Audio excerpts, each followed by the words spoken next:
Hello, I'm Wendy Bailey from the Felt Studio in Australia, and today I'm going to show you how to make a small felted bowl in 3 dimensions. Now I have another video on how to make a pod, and it's very similar but subtly different, so it's a good other skill to have. So I'm just going to quickly run through the materials that I have in front of me that you will need to make this. So I have a small container here, and it's just going to have my bowl shaped over the top of it. It could be any little bowl that you have at home. Could even be a small plant pot, could be anything. This is some wool top. So this is 18 micron merino wool, lovely and soft, and that's my wool of choice for a video just because it's quick and easy, but you can use any wool really that will felt. I've also divided this wool top into 2, and you can even divide it a little bit further that way as well, just so that you have a smaller amount of wool to work with. This is linen fibre, and it gives a nice texture on the surface, and this is some silk fibre as well, and sometimes they're called silk tops or linen tops. And you don't have to have those, they're just an addition. You could use some threads or yarns as well on the surface as long as they're 100% wool. Some tulle net. The tulle net is stiff and scratchy, and I use that for wetting down. And I use a skewer for moving some of the design elements. Cotton and a needle. This is a curved one, but a straight one would be fine. Some olive oil soap. I use olive oil soap because it's not too sudsy. And just a towel and a sponge. You can use a kitchen sponge as well, and a pair of scissors. The other thing that I use is a soft plastic bag, just a freezer bag or a soft plastic grocery bag, and I use that for wetting down. So that's all of the materials you will need. So let's get started. So I'm just going to pull some wool tops apart, and it's a good idea to show you how to do this because otherwise you'll get very frustrated. So I'm just going to fluff the wool out like that, and then I'm putting my hands very far apart, about a foot apart, and then we just pull like that and the wool separates. If you try and pull it like this, it's never ever going to come out. So that's just a first helpful hint. And then I'm going to divide this wool in half, and then in half again, and this one in half. And what that does is just make the wool a little bit more manageable. Once you've done that, give it a little stroke and even it up. And what I'm going to do is put the wool on the ends of my fingers, and this part of my thumb is what I'm using to pull. And I'm only pulling on the last centimetre, and I'm overlapping about a centimetre over the edge of this template.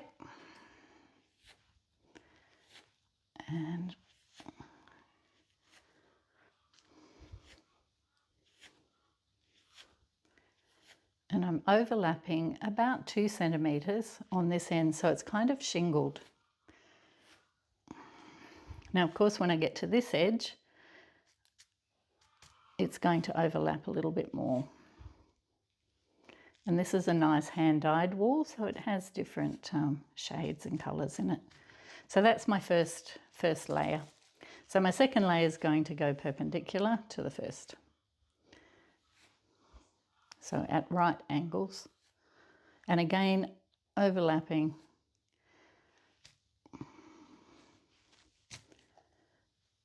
Oops.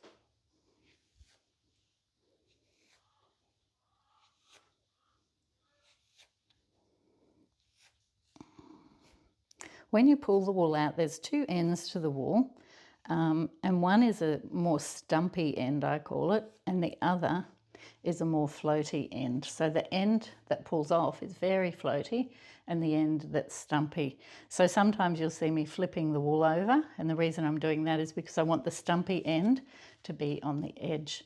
So that's my first 2 layers. So I'm going to do a third layer. But first of all, I'm going to wet this down. So I'm going to get my tulle net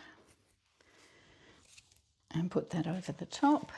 And I've got my soapy water and my plastic bag, and I'm just pretty much one dunk of the plastic bag in the water will do it. and then you're just going to press that water in. So if I turn this over, you'll see on the other side there can be some little dry spots. You need to try and get that completely patted down and nice and wet. And then I'm using my sponge to blot the excess water, and that helps you to remove the netting. I'm going to turn that over, and I'm just going to move that a little bit. There we go. So if you haven't got enough overlap here, you might just need to move that template a bit. And I'm using my hand to pull the wool top around the edge. Sort of a little movement with my hand like that. And you can see some of these parts are just overlapping, so we have to be careful when we put our next layer on that it's well covered. Okay, so the next layer.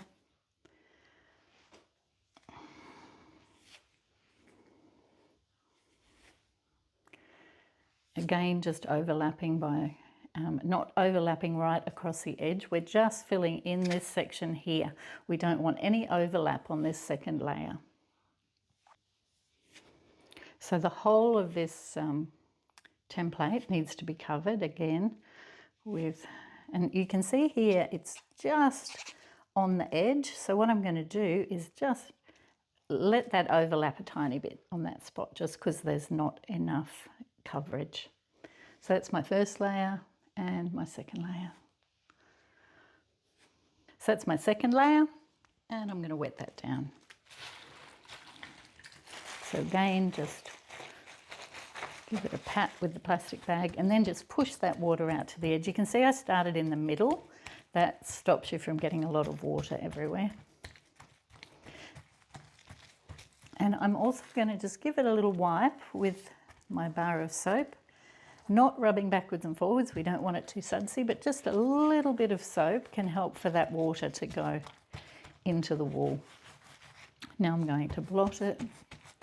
The advantage of using something like this to blot is that I can just wring that out and keep using it, whereas if I use a towel, I have to, get another towel, and then that's a lot of washing. Okay, so turning that over and pulling these little edges, you always end up with a little bit of overlap, even if you planned for there not to be overlap. So that's my second layer. And then you just have a little look. To me, there's a little light spot there that doesn't have enough wool. So I'm just going to use my pinching fingers like this and just add a little bit of extra wool on that.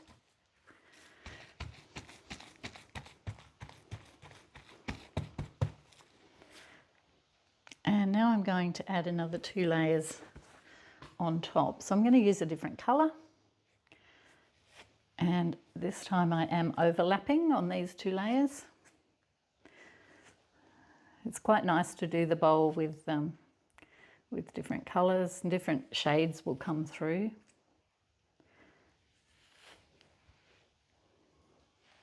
See how I'm flipping that, and I'm using these floaty ends as the overlap edge. Okay, so that's another one. And now my second layer, second dry layer. So now we're up to 4 layers, 2 wet and starting on the second dry layer. So that's my second layer of dry fibre. So now we're up to 4 layers, and we're going to wet that down again.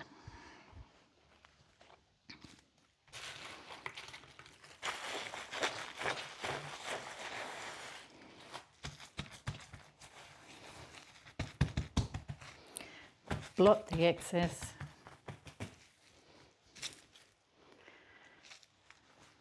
And flip it over, and then I'm going to do another 2 layers on this side.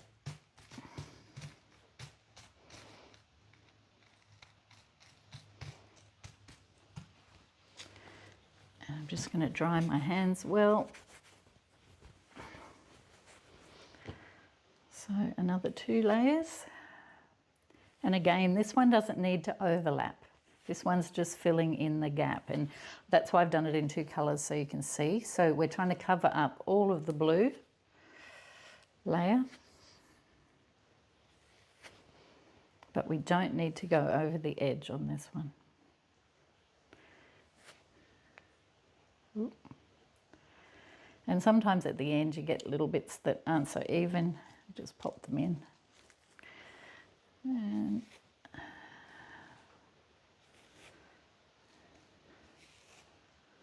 okay, so that's that one. We've got one more. That one. So that's our base. That's our base wool layout. So we've got 4 layers. Now you can make more layers, but for this bowl, you know, I think 4's plenty. And we can blot.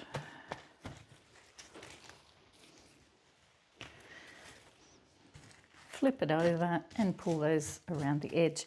Now you have to pull those edges quite tight around the template. What you don't want is for this to be loose here. If this is loose like that, that will felt to itself and you'll end up with a ridge that runs all the way around, which we don't want. So we just want a really nice smooth edge. Now I'm really going to give my hands a good dry because I'm going to put on silk fibre and some linen fibre and just a little bit of extra wool as well. So I'm going to use some of these little bits of blue. So this is just a decorative layer.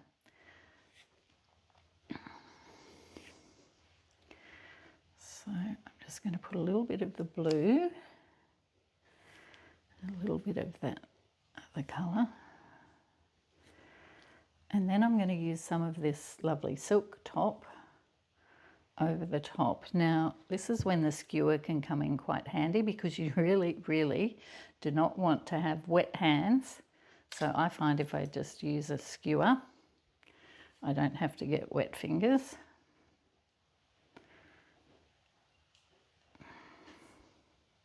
There's a bit of nice olivey green. And again, just using the skewer can just help my fingers to stay a bit drier. Maybe just through there. And then you can kind of move these around with the skewer into a sort of nice decorative pattern. Now I'm going to use a little bit of this dark green linen fibre and I'm spreading that out, putting that on the surface. I love linen fibre. It's a lovely thing to use. And this is a bit of black, just to give it a bit of drama. Okay, so now we can wet that down. I don't need to add water because there'll be enough water in the pod. Okay, so you can see how nice that looks. It's just got a little bit of a different colour. Then we're going to put some decoration on this side as well. You could leave that plain, but I think on a little thing like this, a little bit more is a good thing. A little bit of the blue and then some of the gorgeous orangey, very Australian colours these, very our desert colours. And a little bit again of that lovely olive green.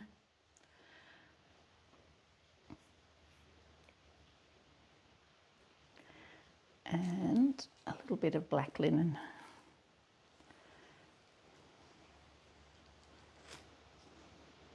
Now I'm also going to take some of those fibres around to the other side. With anything that's round, you don't want it when it's finished to look like you've got 2 sides. You actually want it to look like it's a whole.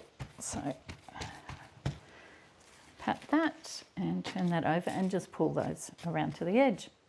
So the next part of the process is a little bit of rubbing. So we're going to put the net over, and what this next section does is start the felting process. There's 2 parts to the felting process. One is felting and the other is fulling. So fulling is where it shrinks and hardens. Felting is where it just starts to stick together. So we're just starting the felting process. So there's a little bit of A little bit too much soap, I'm just going to blot that off. If it gets too lathery, you know you've used too much soap, and it's good just to blot that off. So what I'm doing is I'm rubbing, and I'm only rubbing onto the template. I'm not rubbing off. I want this tight on the template, so rubbing on will help that to happen.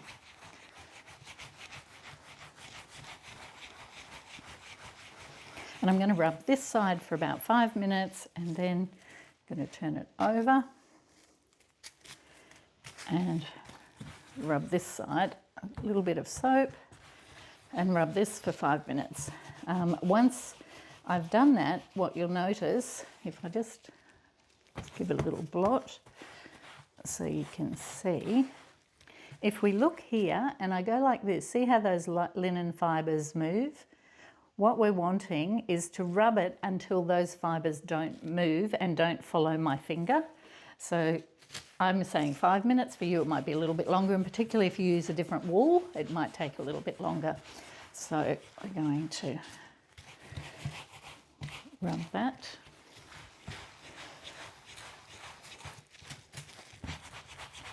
And I find using my hand is good. There are felting tools that you can get, but I find hand is just great. Okay, so now I'm going to rub, and you can see that linen fibres aren't moving, and that means that we're ready for the next phase, which is rolling. So with the rolling, and also just keep making sure that this is nice and tight onto your template, and I'm just going to roll it up. The bubbles are up on my bubble wrap, and I'm rolling it backwards and forwards. And this is starting the felting process. Some people put a dowel or a pool noodle in the middle of their roll. I find, because I just do a gentle roll, I don't need to do that, but that's up to you. So we're just going to roll it a little bit. And you can see what's happening. This is starting to curl, and that's normal. Now what we want to do is we want to pretend this is a square, and we're going to roll it from all 4 sides. So you can see that was starting to look a little bit oval shaped with that rolling. We need to make it back into a circle shape, and just keep rolling from all of the 4 sides of the square. Now I would do this until things are starting to shrink a tiny bit more, and then what we're going to do is actually remove the template. So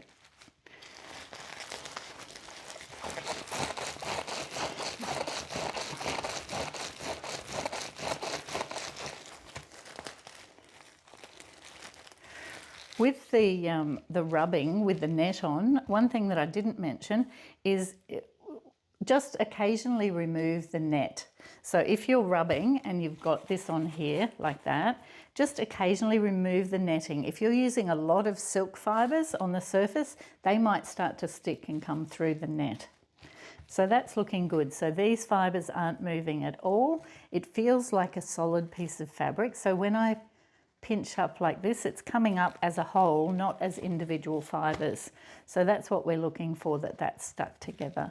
Now I have to decide which side I want to be the inside of the bowl, this side. I'm going to have this side as the inside of the bowl. So what I'm going to do is just cut a little hole here on this side.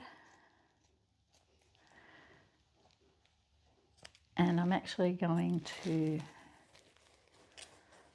remove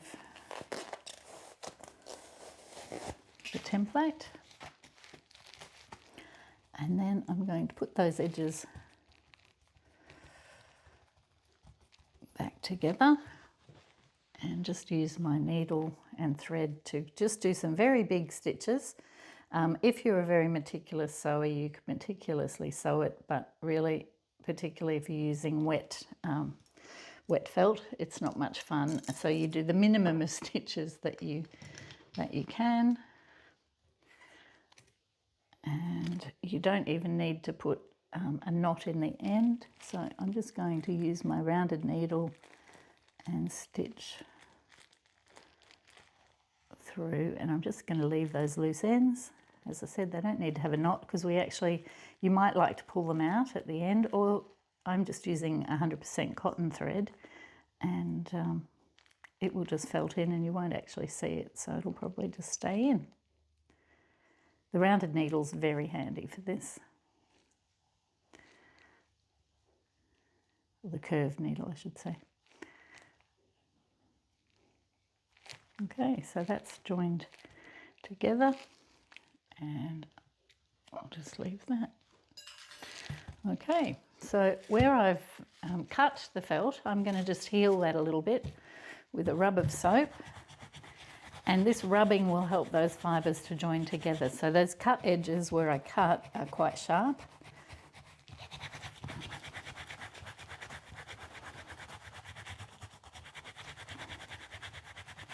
So that's going to be the bottom of the bowl, and this is going to be the top. So I'm going to keep rolling it for a little bit longer, and then we're going to start shaping it over the bowl.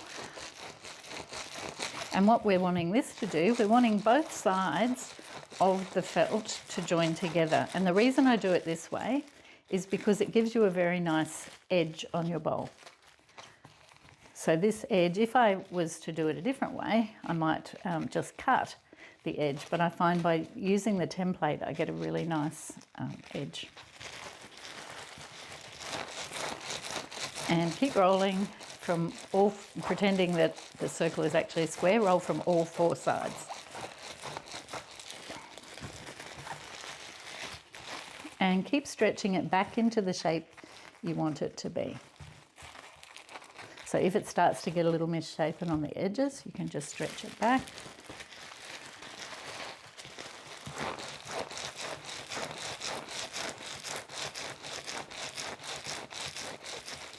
And there's no time frame for this. It does very much depend on your, just how hard you roll and how vigorously.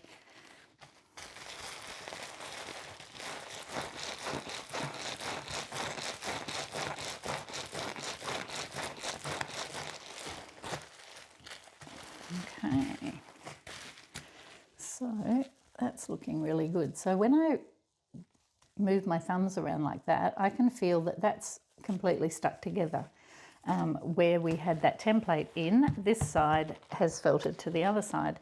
So now what we're going to do is start the shaping of the bowl, and it's you cannot see where that thread was on the back.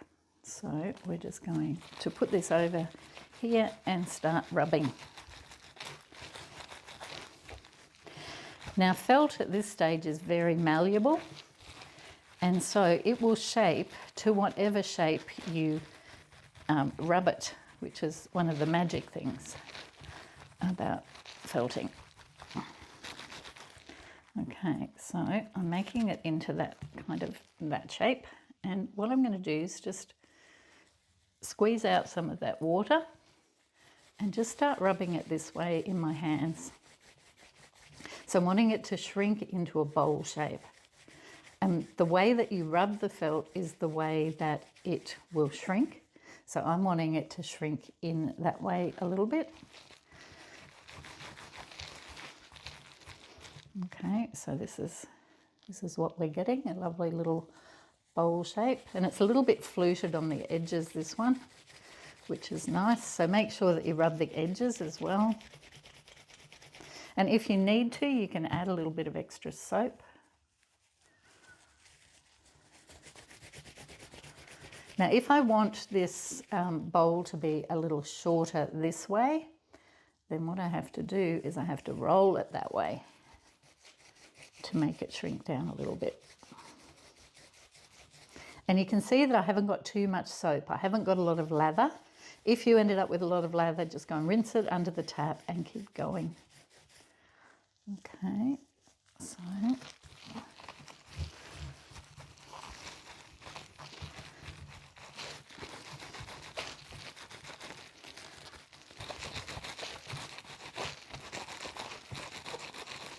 let's have a little look how it's looking. Okay, so that's looking quite nice, but it still needs lots of extra rubbing. So in order for the felt to hold its shape and to maintain that shape, it does need to be fulled well. And this is the fulling. This is where you're hardening the felt. And if we have a look at our template, we can see how much this is shrinking. So we actually want it to shrink down a lot more. We want to shrink it down by at least 1/3, if not by half. And that means that it will hold its shape and that it will be serviceable. If it's very soft, it just, it's not so great. We want the felt to hold its own shape. Just going to squeeze some of that water out.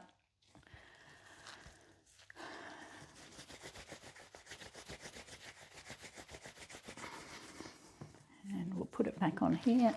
And you can see already that this is shrinking. So before we had some that was laying out, some of the wool was laying out onto the bubble wrap. It's not doing that anymore. And we can feel it. You can actually feel that the felt is getting harder. So we'll keep going.